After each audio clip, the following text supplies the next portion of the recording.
But I'd like to, very briefly, if you don't mind, just tell you my journey, how I got here, because everybody has a journey in Bitcoin, and it's been very interesting listening to Sean talk about some of those esoteric philosophical ideas, which are important because Bitcoin does that to us.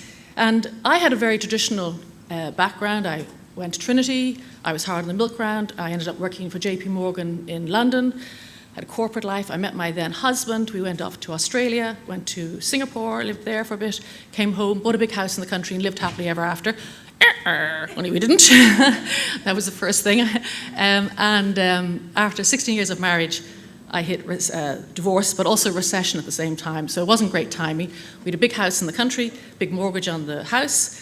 My ex went back to the UK, became bankrupt. And because of the laws, it meant all the debt was given to myself and our 2 children. I'm very good. There was someone up earlier saying that men did badly at a divorce. Yeah, some women do badly at a divorce too.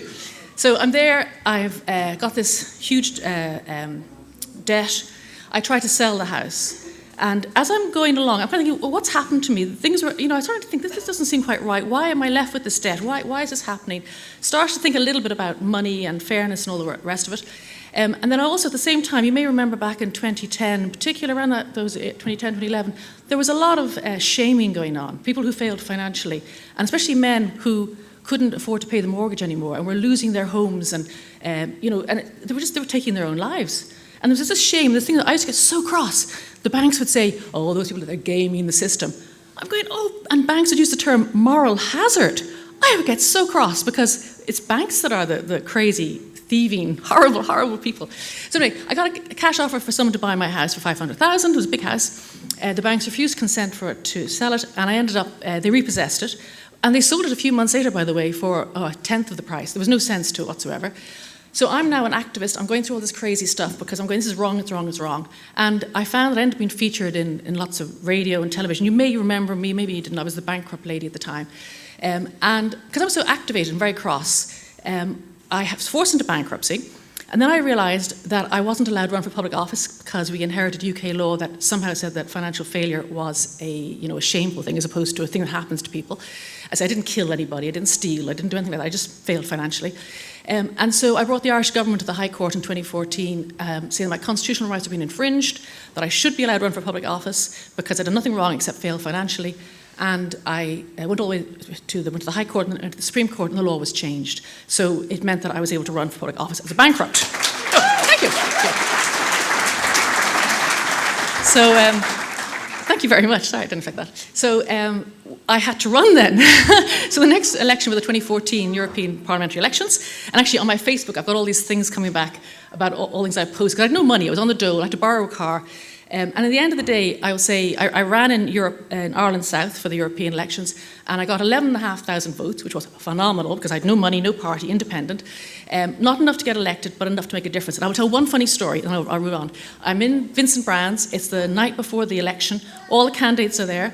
And I'm told by the makeup ladies that Vincent Brand is very grumpy. And if you remember Vincent Brand, if you know him, the broadcaster, very grumpy. So we'll all go down anyway. And it's live television. And there's a lady, I forget her name now, she's a Catholic Democrat, very nice lady, but she had this notion, I think she lived in the 50s, 1950s, because she said that all the married Catholic women could stay home and be paid to look after the children, and the men could take the jobs that were missing, because we're in recession at the moment.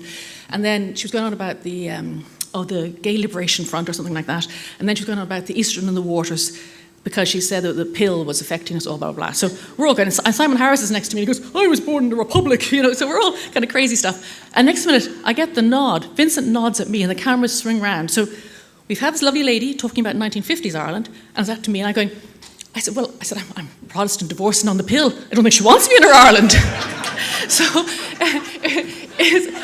that came up in my timeline, so that's why I remember it. But it's like, I lost a few votes, but I gained a few votes. Anyway.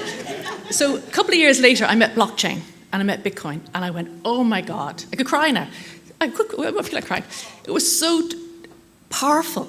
I thought this was the way forward, because if you're in this room, you know how funny the world is. I mean, this is before Gaza, this is before the Ukraine, but the world is kind of weird. We know that, I did so much activism, people can't afford things, that two parents have to both work if they want to have a family and buy a house, all these things that my parents didn't have to do. One could go out, but it was choices. Anyway, That's why I'm here. But the very important thing is women need to be in this space, because before, as I said, it used to be a sausage fest, and that's not good.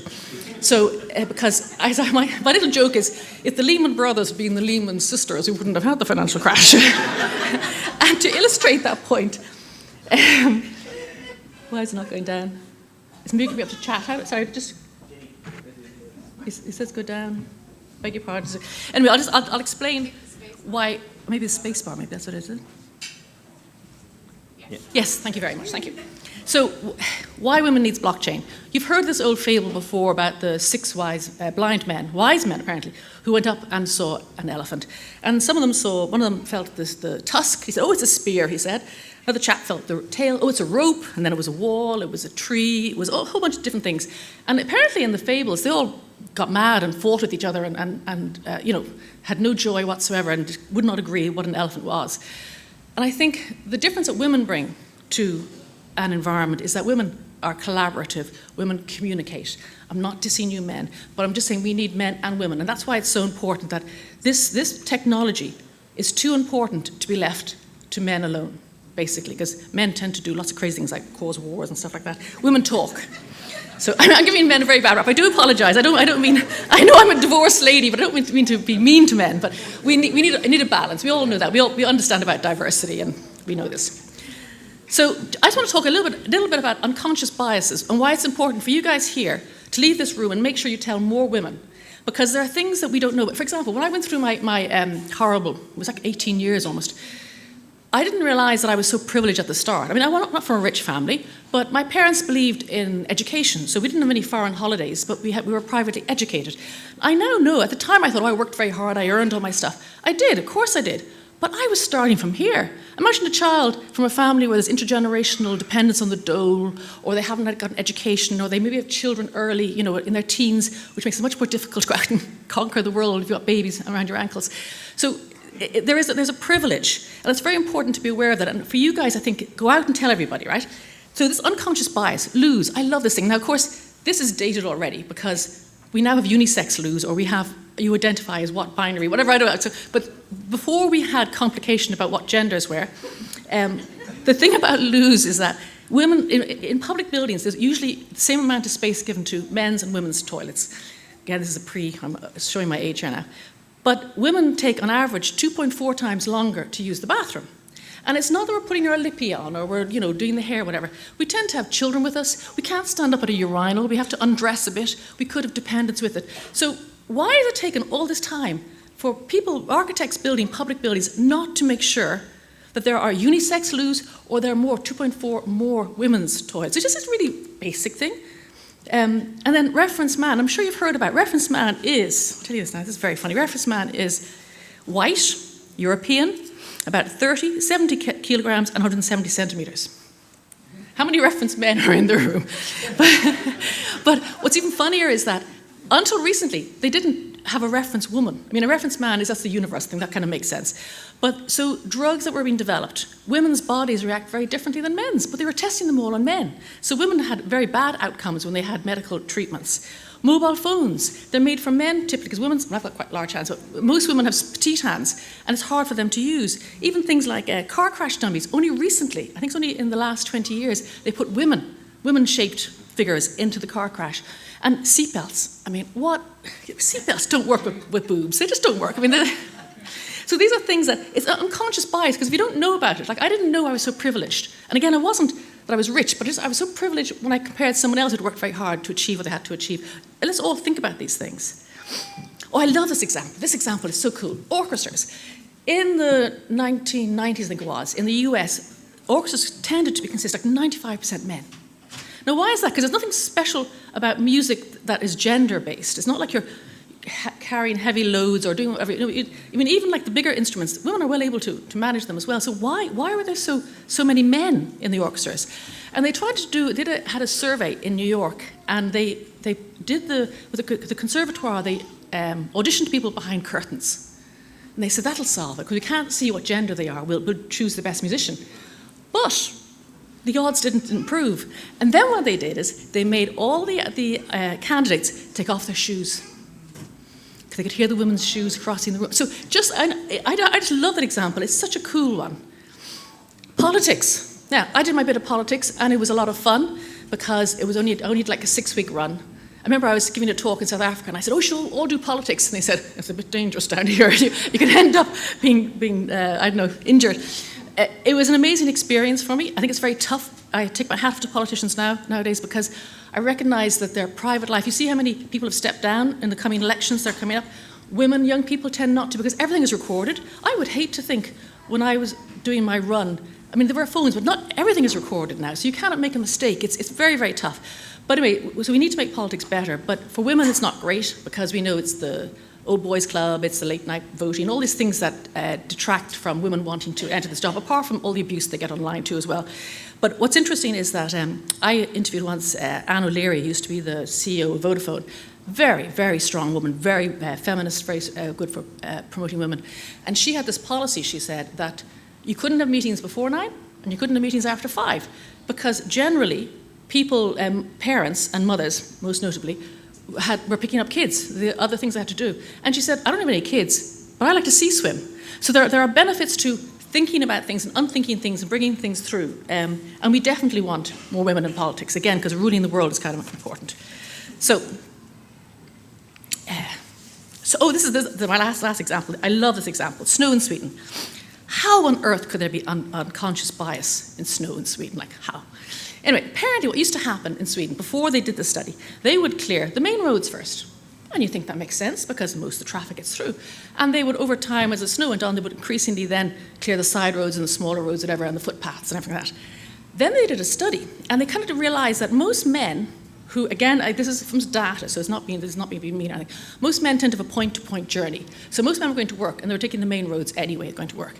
Most women had roles of the children, parents, whatever. They had several points, or maybe shopping, so they had to go different, smaller roads. Or families where there was only one car, maybe the woman had a buggy. And all the accidents that were happening in the city were on little side roads that hadn't been swept with the snow, because they didn't think that those are the people who were vulnerable. And there could be a man pushing a buggy too as well, of course. But they turned around, and now they sweep the side roads first. So it's that unconscious bias that we need to address, think about. So this is very funny. This is how I see myself, of course. And I think this is how everybody else sees me. But but it's also like what the other thing too I just want to point out too as well. Why women again? I've said about we collaborate. We're good listeners. We need the mix. Again, it's not one or t'other. We need the mix. We know if you educate women, you've heard about this, I'm sure, before, especially if you educate women in developing countries, you educate the entire village, because educated woman will teach her family, will teach the community, and incomes rise. So they've done studies on that. As opposed to educating men, educating women is so powerful. We're very good at explaining and collaborating. I think people have this notion that women are catty and mean, and I don't find that. I don't think that people can be catty and mean, but women tend to be collaborative because they know they need to negotiate. They're being a parent, they're being doing all the jobs they have to do. They know how to collaborate. And then there is the whole thing about financial inclusion. People think that women are risk averse, which is why traditionally they'd say why there aren't so many women in the room here. That's actually an old bag of nothings. Because remember how recently we discovered that the myth that the breakfast is the most important meal of the day? Actually, it's not. Kellogg's and other cereal makers told us that's the most important meal of the day. It's not. Any meal, whatever chooses your body type, however you eat. The same way, the notion that women were risk averse came from some studies and research that were done last century. And they asked women who traditionally were at home about investing in different products. And the women, of course, because women didn't really have access to investing in their pensions, was the amount of the pension, all that type of stuff. So they were quite reluctant and shy, whatever. Apparently, in those same researchers, they asked the woman, would you, if your husband brought home his boss, whatever, would you try a different dish? And many of them said, yes, we would. So women are not risk averse. They're just not here. It's like the stems. We need to open doors, encourage women to come in. And finally, the most important thing of all is that this is not just good to have. This actually impacts the bottom line. Now, a lot of data studies have been done by Nordea, Credit Suisse, and McKinsey. When you add a woman to a company in a decision-making role, preferably on the board, the profits go up between 20 and 30% by just adding a woman who can make decisions, who's party to those decisions. So it's a bit like Anne O'Leary saying to her employees, you can't have meetings before 9 and 7. You might go, that favours parents, great. But the laddos can go off and do their golf in the morning, or do their swimming, or whatever they want. It benefits everybody when you think in these inclusive terms. So, so maybe I'm not the little old lady there. But what I'd like to say is that when you leave here, I'm so glad you're here, because I think this sector, and I try to describe it. I went through the .com stuff because I've been a fintech journalist for a long time. And I used to love it because it was unthinking the world. It was innovation, technologies, amazing stuff. I loved the .com period before the crash. And I think of this sector the same, but the added advantage is that in addition to unthinking the world, like we buy books online, here we figure out what money means and how we add value, conserve value. There's also a lot of people in the space who are what I call a blockchain for good. And they want to do things. They want to make things better because they recognize the world is a bit broken. And it's not just about money. I mean, people say, oh, you got into blockchain early. Well, I got into it when I was very broke. So sadly, I'm not a Bitcoin millionaire or anything like that. But it's given me a livelihood, absolutely. I've traveled around the world at conferences, and I've spoken. Well, I usually chair and moderate rather than speak, which is much nicer because other people are much more interesting. But it's a fantastic sector to be in. So I'm delighted to see so many women here today. But again, guys who are here, get your sisters in, your mums, your children, your daughters, because we need a more balanced environment if it's going to survive. And again, I'll go back with Lehman Brothers being the Lehman sisters, we might not be in this mess altogether. Thank you very much indeed. Thank you.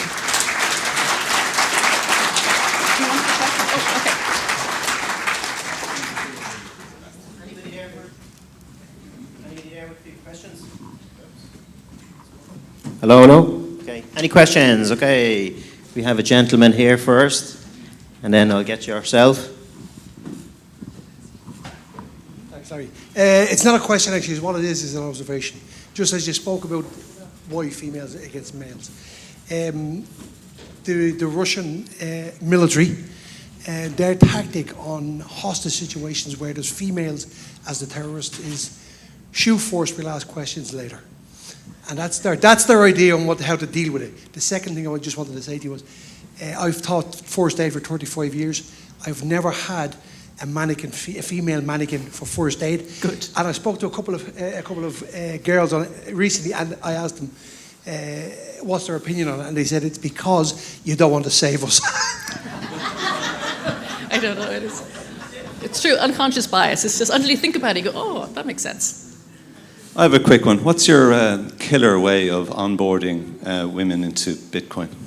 I do, because I'm a journalist, I do a lot of interviews, and I do talks like this too as well. But I think when people ask me, why should you go in, I say, well, a couple of reasons. Sorry, let me backtrack. I'm not answering this very well. I say it doesn't get into the space. But if you're a lawyer, if you're a marketeer, if you're a accountant, come be an accountant in the space, because I have two sisters who are nurses, and they're phenomenal women, and they save lives and they do amazing things. I'm a fintech journalist, so what does that do? But I'm going, oh, I'm a fintech journalist on Web3, so I'm helping spread the word about good things. So it's that feel-good factor that's important. And then I encourage, when people talk to me, I just say, come in, because it is very powerful to work in a transformational sector. I think that's really nice. I mean, maybe I should have been a doctor in a previous life if I had the brains or whatever, but I love working in this space, so I try to encourage people to think about it too. Does that answer? Yeah, I don't know, it's hard. Okay, anybody else for a question? Anybody? Oh, yeah, down there. Yeah, over here, yeah. Hello, I thought it was very entertaining too, the way you gave your presentation. When you started off and you're throwing in jokes and this and that, and it's amazing that if you mix a bit of comedy and talk a few stories about the subject before you talk to Bitcoin, that was a good way of doing it, If you're talking to someone, don't be talking about Bitcoin to them the whole time. Wait and they say something and you get around to how the banking system works, and that's the basics of it. If you understand the basics of how we went off the gold standard, I think to get the message down. Well, I often say that I'm a middle-class, middle-aged lady, and if I'm not scared of crypto, you shouldn't be either. Do you know what I mean? It's not just for the young bros or the Bitcoin babes, whatever. The old folks can like it too. Yeah. Anybody else? Okay, that's it. Okay, one more from this lady here. Okay, last one. I just want to say thank you so much. Oh, thank you for very much. representing me and my fellow ladies. Well, you've been a lovely audience. Thank you so much. Thank you. Yeah, thank you very much. Thank you.